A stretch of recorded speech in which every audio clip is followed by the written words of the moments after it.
अबे यार, ये वे प्रोटीन लेते हैं मेरे पेट में गैस, ब्लोटिंग और abdominal डिस्कम्फर्ट, क्रैम्प्स क्यों हो जाता है? Hey guys, this is doctor Shubham and I have been taking this whey protein on and off for the last 3 to 4 years। और मैं भी इसके abdominal साइड इफेक्ट जैसे कि ब्लोटिंग, क्रैम्प्स, abdominal डिस्कम्फर्ट इससे जूझ रहा था। बट लेटली मैंने एक साइंटिफिक मेथड डिवाइस किया है जिससे कि ये साइड इफेक्ट मेरे को बिल्कुल ही ख़त्म हो गए और I have been enjoying my whey protein since then.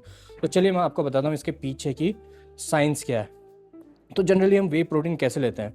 Way protein को दूध या पानी में मिला के हम शेक बना के कंज्यूम करते हैं। लेकिन इस मेथड में क्या होता है कि जो हमारा वे प्रोटीन शेक है वो एकदम से हमारे स्टमक से इंटेस्टाइन में फ्लड करता है, जिससे कि वो डाइजेस्ट और अब्जॉर्ब होने की बजाय ऑस्मोटिक डायरिया नाम का फिनोमिनन प्रोड्यूस करता है, जिससे कि मैक्सिमम जो हम वे प्रोटीन ले रहे हैं ये अब्जॉर्ब होने के बजाय सीधे हमारी लार्ज इंटेस्टाइन में चला जाता है, जहाँ की जो हमारे बैक्टीरियल फर्मेंटेशन के बाद वहाँ पे गैस प्रोड्यूस होती है बहुत ज़्यादा मात्रा में, जिससे कि हमारे को क्रैम्प्स और ब्लोटिंग होती है और हमारा प्रोटीन खाया हुआ पूरा बाहर निकल जाता है। Let's see the solution.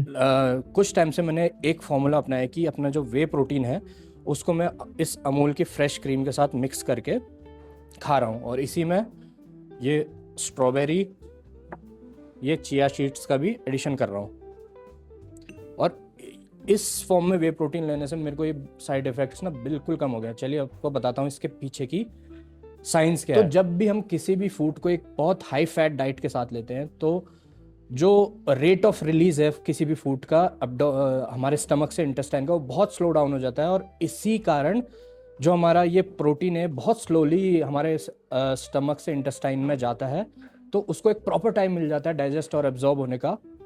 तो मैक्सिमम वे प्रोटीन जो हम कंज्यूम करते हैं इस मेथड से, वो लार्ज इंटेस्टाइन में जाने के बजाय स्मॉल इंटेस्टाइन में ही डाइजेस्ट और एब्जॉर्ब होता है और हमारी बॉडी में एसिमिलेट होता है, जिस कारण से हमें ये साइड इफ़ेक्ट बिल्कुल नहीं आता है और हमें वे प्रोटीन का प्रॉपर यूटिलाइजेशन भी होता है, और ये एक कंप्लीट मील भी बन जाता है। देखिए आप इसको जैसे आप मिक्स करेंगे और कंज्यूम करेंगे और तो ये एक प्रॉपर मील भी बन जाता है। इसका एक दूसरा फ़ायदा क्या है कि जैसे ही जब हम वे प्रोटीन दूध के साथ लेते हैं तो दूध has a very high percentage of lactose, और ये अमूल की फ्रेश क्रीम में लैक्टोज का कंटेंट बहुत ही कम होता है।